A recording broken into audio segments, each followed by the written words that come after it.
What's up, skate fam? Welcome to D's Skates. I'm your host, David Laliette. In today's episode, we're gonna try a little experiment. I've been chatting behind the scenes with Drew Patton from the City Blades YouTube channel, who has been encouraging me to try what he calls a double rocker setup, which is essentially where you get 80mm wheels on a 4-wheel inline frame, put 3 80mm wheels in the back, and then the very front is going to be a smaller wheel. In this case, Drew sent me a few 72mm wheels.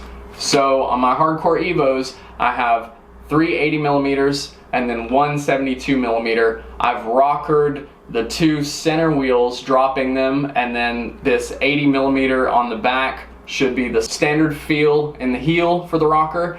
And according to Drew, this 72mm wheel here is going to give me more of an ice figure skate feel, where there's a deeper rocker right at the ball of the foot. I'm really excited to try this out. You guys know I'm a quad skater, and when I skate in quads, I don't use my toe stops. So the wheelbase on my quad skates extend from the ball of the foot to the heel typically. So I really feel like, for me, this is going to blend the best parts of inline skating and quad skating, and it's going to give me more control in the toe areas. I'm really excited to go try this out. Let's go outside and see how it works out. So check this out. I wanted to share this with you guys. Chuck Norris actually has his own water. I bought it because I was really curious if it was, tasted like anything special, but apparently it just tastes like water. Anyway, here's my setup. I've got a 72mm wheel on the front and all 3 80mm on the back. You can see just how deep the rocker in the front actually is. It rocks right under the ball of the foot.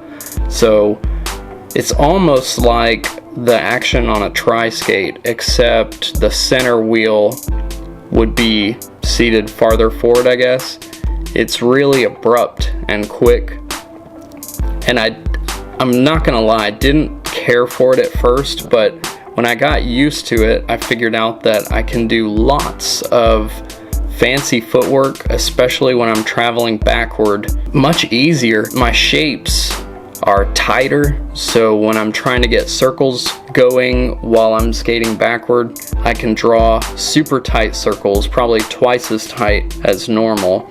So that just felt really good. I tripped over my feet a lot here trying to get going.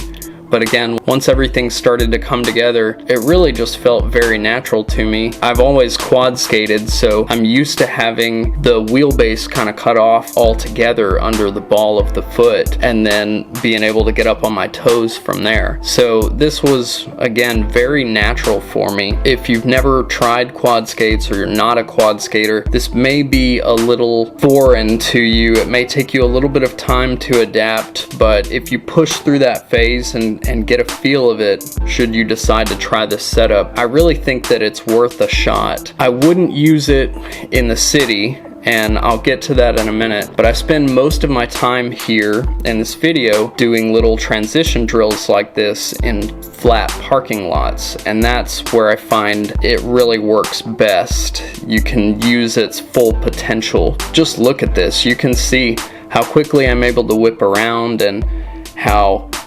tight I'm able to spin, how well I can rotate on it, and it just, again, the rotation, it just feels very, very natural. So the main problem that I had skating in the city is that because the wheel under the ball of the foot is lowered and feels larger, I had issues with my toes dipping forward whenever I would hit rocks or run over cracks, or anything at all that got in my way caused my weight to dip forward. And so I swapped the boots out actually on the next day and put my Rain Helios boots, my hockey skate boots, on this frame and tried it, and I skated in it for probably 2 hours and it was awful.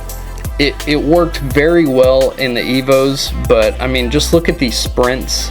These sprints are terrible. I don't know what else to say.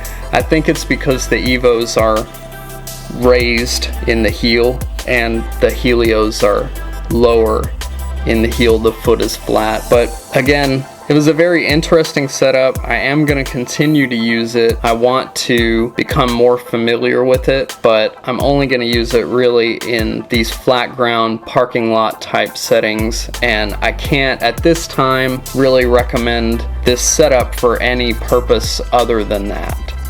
If you like this video and you got some value from it, make sure to scroll down, click the like button, and subscribe to my channel. Click the bell if you want to make sure you get every notification for every video. Drop down the description box and go check out City Blade's channel. These guys have a really cool channel. They ice skate and inline skate both, and so I see a lot of blending of those two things happening on their channel, which I'm personally very fascinated with. I think that figure skating practices are very essential to training your edges and making all of your movements really smooth and focusing on your upper body. Just give their channel a shot. I think that if you're into what I do here, there's a good chance that you would enjoy their channel. Thanks for coming to check out my little experiment, and I will see you the next time I lace up.